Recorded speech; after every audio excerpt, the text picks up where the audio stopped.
Class 7 में हुआ ये था कि सुबह के 6 बज रहे थे, मेरे घर पे अचानक से एक फायर एक्सीडेंट होता है।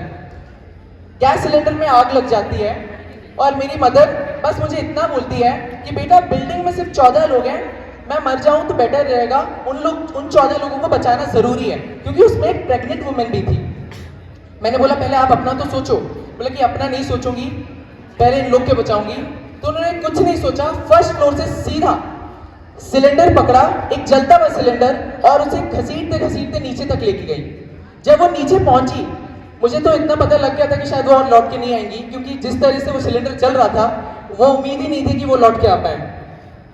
बट भगवान की कृपा रही, तुरंत के तुरंत उनको एमएच लिया गया। मेरे पेपर उस समय शुरू होने वाले थे और मम्मी के बिना कभी पेपर देने की आदत नहीं थी, क्योंकि वही मुझे बचपन से पढ़ाती आई थी। पेपर शुरू हुए, मैं मम्मी के पास एक बार मिलने क्या गया, उन्होंने मुझे इतना बोला कि मेरे से मिलने मत आना बेटा, शायद मैं सर्वाइव ना कर पाऊँ। 48 आवर्स जब तक वो DI लिस्ट में थी, मैं बस इतना सोच रहा था कि कल क्या होगा किसी ने नहीं जाना है, बट जो होगा अच्छे के लिए होगा। एक 7th क्लास के बच्चे के लिए ये थोड़ा सा ट्रॉमेटिक था, बट उस समय सतीश रावत सर थे जिन्होंने मुझे संभाला। उस समय शायद से मैं घर से बहुत टाइम भूखा ही आया हूँ, बट रावत सर एक ऐसे टीचर थे जो मेरी शक्ल को देख के ही पहचान जाते थे कि मैं भूखा हूँ। मुझे पास बुलाएंगे और बोलेंगे कि बेटा आओ खा लो मेरे साथ। मैं पूछूंगा सर आपको कैसे पता चला कि मैं भूखा हूँ? उन्होंने बोला बेटा कि सर के जो बाल है ऐसे ही पक गए हैं क्या? तेरे जैसे 1000 बच्चे देखे हैं, तुझे अपना बेटा मानता हूँ इसलिए बुला रहा हूँ। फिर कोविड आता है, हम लोग की जिंदगी थोड़ी देर के लिए पीछे चली जाती है और सीधा हम सब क्लास 9 में मिलते हैं। क्लास 10th आता है और अच्छा समय बीतता है। विवेक सर होते हैं हमारे क्लास टीचर, बहुत ज़्यादा अच्छे टीचर, डिसिप्लिन टीचर और सबसे बेस्ट। फिर उसके बाद साधना मैम जो मेरे साथ क्लास 6 से हैं, हर एक पल उन्होंने मुझे समझाया है, हर एक पल उन्होंने बोला कि इतनी छोटी उम्र में तुमने इतना सब कुछ देखा है, तुम में लड़ने की वो क्षमता है कि तुम दुनिया की हर एक मुश्किल को जीत सकते हो।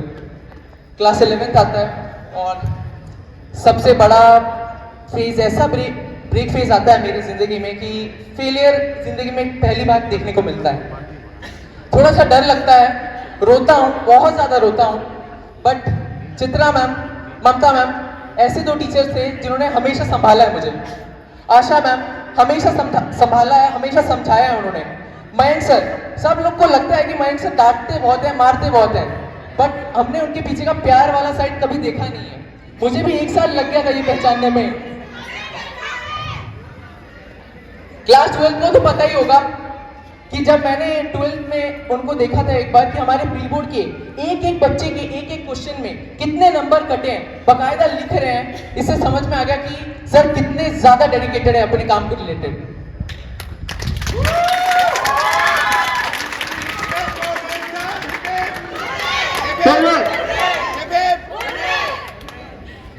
क्लास 11th का फेज गुजरता है, धीरे धीरे गुजरता है, और क्लास 12th सबसे ब्यूटीफुल मोमेंट और सब बच्चों के सबसे लास्ट मोमेंट में आता है। पहला स्टार्टिंग फेज तो काफ़ी अच्छा रहता है, बट धीरे धीरे सिचुएशंस खराब होती हैं और फिर से एक प्रॉब्लम मेरी ज़िंदगी में आ जाती है। एक एक्सीडेंट होता है जिससे मेरे फादर का हाथ डिसलोकेट हो जाता है और मेरी मदर का हाथ टूट जाता है। बट स्टिल तब भी स्कूल जितना सपोर्ट करता है वो कोई और स्कूल कर ही नहीं सकता। केवी जितना प्यार देता है वो कोई और स्कूल कभी नहीं दे सकता है। धीरे धीरे समय बीतता रहा और आज जो सबसे ज़्यादा मुझे खल रहा है, चित्रा मैम नहीं है यहाँ पर, ममता मैम नहीं है, AK सर नहीं है, इससे बड़ी बात और क्या होगी। बट जिंदगी का नाम है कि आगे बढ़ते रहना है। मुझे ये तो नहीं पता कि मैं कितना अच्छा कैप्टन बना, बट एक बात जरूर बता सकता हूँ कि आप लोग बहुत अच्छे ऑडियंस रहे।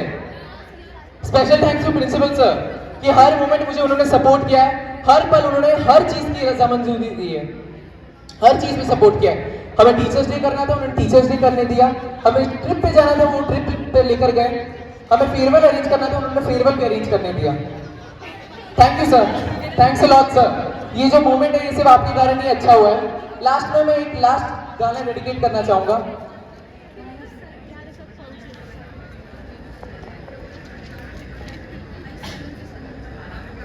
अभी ना जाओ छोड़ कर के दिल अभी बरा नहीं, जाओ छोड़कर कि दिल अभी भरा नहीं, अभी अभी तो आए हो, बाहर बन के छाए हो, जो खत्म हो किसी जगह ये ऐसा सिलसिला नहीं, अभी नहीं, अभी नहीं, नहीं, नहीं, नहीं। बुरा ना मानो बात का, ये प्यार है गिला नहीं, अभी ना जाओ छोड़कर कि दिल अभी भरा नहीं। इसमें एक सिंपल सी बात है, हर लिविंग थिंग अपने जैसा एक कॉपी बनाना चाहता है। पेड़ है तो वो बीज देता है कि इसके आने के बाद दूसरा पेड़ बने।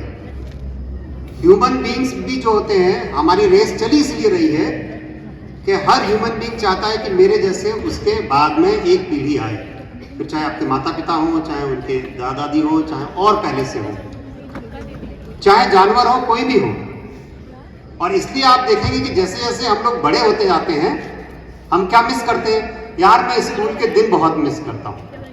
जो लोग कॉलेज में जाते हैं वो ये कहते हैं, जो लोग नौकरी करने लगते हैं हमारे यहाँ से, वो ये कहते हैं कि हम अपने स्कूल कॉलेज के दिन मिस करते हैं। इसलिए आप देखेंगे कि छोटे बच्चे पे माँ बाप को बहुत लाड़ आता है, और उससे ज्यादा लाड़ किसको आता है? दादा दादी को आता है। क्योंकि वो जैसे जैसे अपना समय खत्म कर रहे होते हैं, उनको फिर से अपने छोटे छोटे घर में बच्चे हैं उनके ऊपर लाड़ आने लगता है, और वो उनके थ्रू अपनी जिंदगी जीते। हम जो टीचर्स हैं, हम अपने आप को इसलिए फॉर्चुनेट मानते हैं कि हम आपके थ्रू पहली क्लास के बचपन से लेकर और 12th की इस, जब हम लोग यंग हो रहे होते हैं, आपके थ्रू हम अपनी जिंदगी को कई बार जीते हैं। इसलिए मैं हमेशा अपने टीचर से कहता हूं कि हम सबसे ज्यादा फॉर्चुनेट प्रोफेशन में, जहां हमारे सामने, जैसा एक बच्चा कह रहा था कि सर मैं पहली बार आया तो मैं रो रहा था या रो रही थी, वहां से लेकर और बच्चे जब इतनी मेहनत से इतने बड़े हो जाते हैं कि वो हमारे कंधों से ऊपर निकल जाते हैं और उनकी आंखों में हमसे ज़्यादा बड़े सपने आते हैं, तो वो बच्चों हम आपके थ्रू देखते हैं। तो लेकिन इसके साथ साथ आपको ये भी ध्यान रखना है कि इसके साथ साथ अब आपके ऊपर, आपकी जिम्मेदारी में, आपकी ज़िंदगी में एक और टर्न आने वाला है। क्लास 1 से 10th तक आप एक सिंपल सी राइड पे बैठे हुए हैं जो ऐसी चल रही है। तो 10th में आगे एक छोटा सा चेंज आता है, आप एक सब्जेक्ट चूज कर लेते हैं, 2 साल फिर लाइफ आसानी से चलती है। इसके बाद अब एक टर्न फिर आएगा जब आप ग्रेजुएशन में कहीं पर एडमिशन्स लेंगे, और वो आपका डायरेक्शन डिसाइड करेगा कि आपकी दिशा जो है वो किस तरफ जाने वाली है।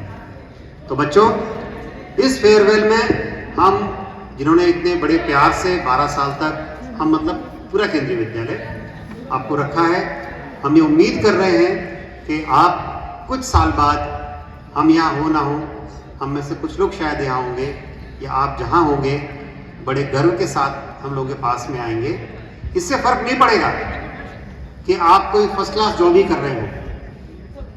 हमारे लिए वो बच्चा जो एक क्लास 3 की जॉब कर रहा है या जो करोड़ों का बिजनेस कर रहा है, वो हमारे लिए उतना ही प्यारा है। और दूसरी बात मैं जो आपसे कहना चाहूँगा कि आजकल थोड़ा सा जैसे जैसे टाइम आगे बढ़ रहा है, मानवीय संबंधों में थोड़ी सी कमी आ रही है। ये आप अपने घर में भी देख सकते हैं, अपने पड़ोस में भी देख सकते हैं।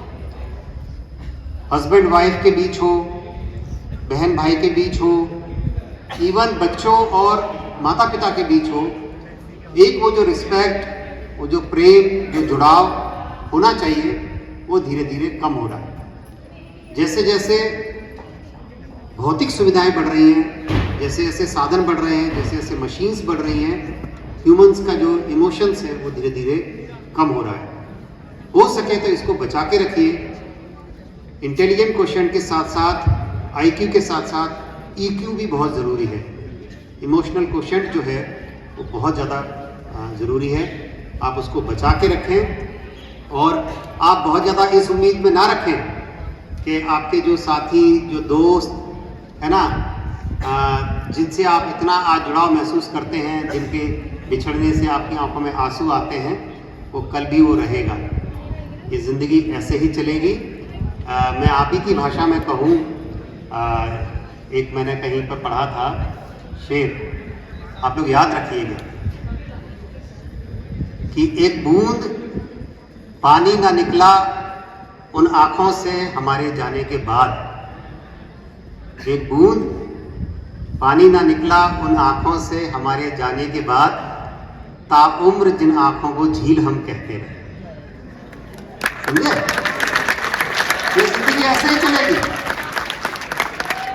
आप कुछ भी कहते रहो, हालत यही रहने वाली है। ये दुनिया चलती रहेगी। लेकिन बच्चों, हम टीचर्स का आशीर्वाद, दिल से शुभकामनाएं आपके साथ में हैं। 12th का बैच, मृत्युंजय भारती एक कैप्टन बने, बड़ी अच्छी तरह से उन्होंने, और भी कई बच्चे हैं 12th का पूरा ही। और 12th के हर सेक्शन को लगता है कि हम क्या कहते हैं, बहुत ज़्यादा नोटोरियस थे। डी वाले सोचते हैं कि हमको दुनिया कुछ भी गए, हम तो क्या कहते हैं उस कैटेगरी के हैं जो खलनायक वाली श्रेणी में आते हैं। ए वाले सोचते हैं कि हम बहुत क्या कहते हैं वो थे। कॉमर्स वाले साइड में खड़े होकर हंस रहे होते हैं कि बेटा दुनिया का सारा वो तो हम ही चलाते हैं, है ना। बायोलॉजी वाले इसी में रहते हैं कि सारी दुनिया की उत्पत्ति तो बायोलॉजी से ही हुई है, तुम जाओगे कहाँ। और हम सारे टीचर्स साइड में खड़े होकर सोचते हैं बेटा तुम जैसे पता नहीं कितने आए होते हैं, हर साल आए हैं और आते रहेंगे, है ना। तो बहुत बढ़िया लगा, अच्छा प्रोग्राम रहा। आगे भी एंजॉय करिए। जब मैं किसी काम की वजह से रह नहीं पा रहा हूँ, आप सब लोग खुश रहें, आबाद रहें, स्कूल आते रहें, और जिसको लगता है कि लोग उसे याद रखें, एक दूसरे से कुछ पैसा उधार ले लें और ना चुकाएं।